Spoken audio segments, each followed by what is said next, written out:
नमस्कार दोस्तों, इन्फ्राडोज के नए एपिसोड में आपका स्वागत है। तो चलिए शुरू करते हैं। पहली खबर की शुरुआत करते हैं मध्य प्रदेश से, जहां पर दोस्तों Indian company Torrent power Madhya Pradesh के अंदर एक super critical thermal power plant setup करने जा रहा है और इसके लिए उनको मध्य प्रदेश सरकार की तरफ से लेटर ऑफ अवॉर्ड मिल चुका है। दोस्तों ये पावर प्लांट मध्य प्रदेश का one of the biggest power plant होगा, जिसकी कैपेसिटी 1600 मेगावाट के आसपास होगी। 800 मेगावाट की 2 यूनिट्स यहाँ पर बनाई जाएंगी। 22,000 करोड़ रुपये इसकी बड़ी इन्वेस्टमेंट यहाँ पर होगी।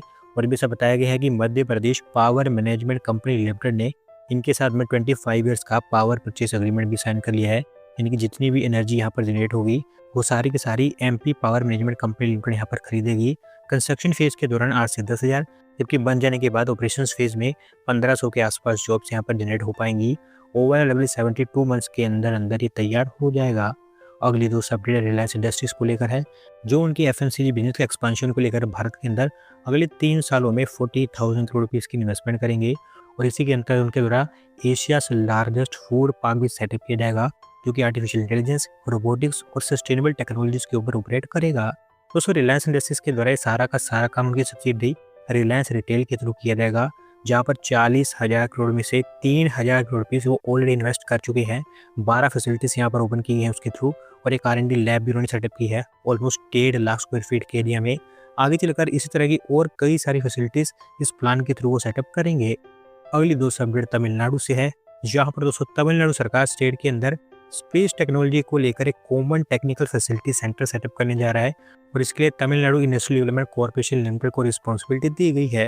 तो दोस्तों ये फैसिलिटी स्पेसिफिकली थूथुकुडी के अंदर सिपकोर इंडस्ट्रियल पार्क में बनकर तैयार होगी।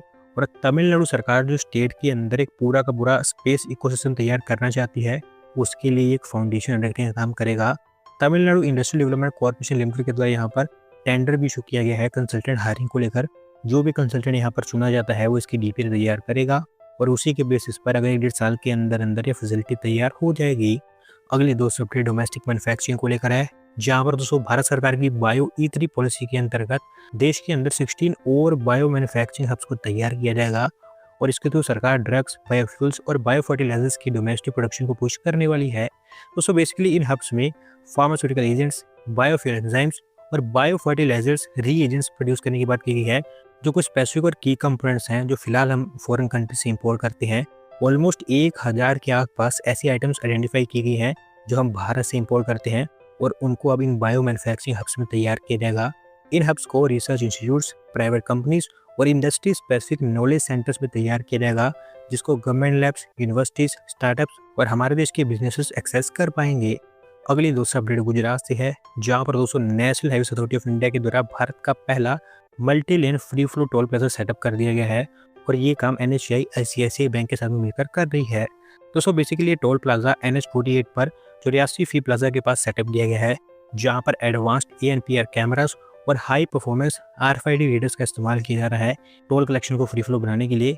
इससे ओवरऑल होगा ये कि कम्यूटर्स को टोल डिडक्शन के लिए अब टोल प्लाजा पर रुकना नहीं पड़ेगा, वो बिना रुके यहाँ पर आगे चलते जाएंगे और ऑटोमेटिकली लोगों के अकाउंट से अमाउंट डिडक्ट हो जाएगी जितना भी उनकी टोल फीस होगी। फिलहाल ये एक पायलट प्रोजेक्ट है। अभी इसके साथ साथ NH44 पर हरियाणा के अंदर घरोंडा फी प्लाजा के पास भी ये सेम चीज़ इंप्लीमेंट की जाएगी। अगर ये सक्सेसफुल होता है तो NHAI इसी तरह के 25 टोल प्लाजास को साल के अंदर अंदर तैयार कर देगी। अगली दो अपडेट स्काई स्क्रैपर्स को लेकर है, जहाँ पर दोस्तों हमारी ministry of civil aviation plan कर रही है कि देश में एयरपोर्ट्स के आसपास स्काई स्क्रैपर्स को अलाउ कर दिया जाए, और इसके लिए भी उनके द्वारा अलग अलग मॉडल्स को लेकर एक ग्लोबल स्टडी स्टार्ट की गई है। दोस्तों भी आपने देखा ही है कि हमारे देश के अंदर एयरपोर्ट्स के आसपास आपको स्काई स्क्रैपर्स देखने को नहीं मिलेंगे, क्योंकि DGCA और एयरपोर्ट अथॉरिटी ऑफ इंडिया के द्वारा अलग अलग लिमिटेशंस लगाई होती हैं। कई बार तो इवन ये होता है कि 3-4 स्टोरी की बिल्डिंग को भी नहीं बनने दिया जाता है। और दोस्तों भारत में नहीं, ग्लोबली ज़्यादातर कंट्रीज़ में आपको एयरपोर्ट्स के आसपास रिस्ट्रिक्शंस ही देखने को मिलती हैं। बस भारत के अंदर रिस्ट्रिक्शंस काफ़ी ज़्यादा स्ट्रिक्ट हैं, लेकिन न्यूयॉर्क, हांगकॉन्ग, लंदन ये कुछ ग्रेट एग्जांपल्स हैं कि कैसे प्रॉपर प्लानिंग के थ्रू एयरपोर्ट्स के आसपास भी स्काई स्क्रैपर्स को बनाया जा सकता है, और इन एयरपोर्ट्स को अपने आप में इंडस्ट्रियल हब में कन्वर्ट किया जा सकता है। और अभी हमारी union ministry of civil aviation के द्वारा इन्हीं 3 एयरपोर्ट्स के ऊपर स्टडी स्टार्ट की गई है, जिसमें देखा जा रहा है कि कैसे इन एयरपोर्ट्स में इस मॉडल को इंप्लीमेंट किया गया और स्काई स्क्रैपर्स को अलाउ किया गया। सेम चीज़ भारत में भी इंप्लीमेंट करने की कोशिश की जाएगी।